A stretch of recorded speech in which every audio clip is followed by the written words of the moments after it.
Los valores del Madrid. Tranquils, això no és una cançó, això és un president desafinant. Los valores del Madrid es el juego limpio,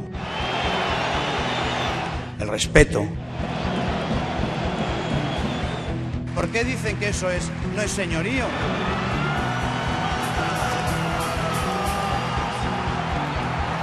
Pues que ese no es un valor del Madrid.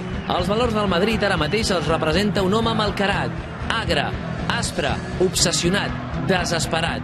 Un home que ha contagiat un club amb el seu caràcter fins a fer-lo sortir de polleguera amb les seves actuacions, amb el seu mal humor, amb la seva manera d'entendre l'esport.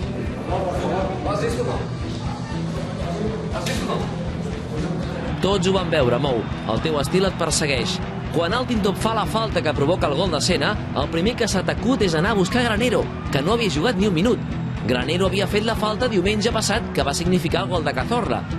Tu te'n recordes d'això, 72 hores després, per esbroncar un jugador teu. Granero i la resta de la banqueta no saben com reaccionar.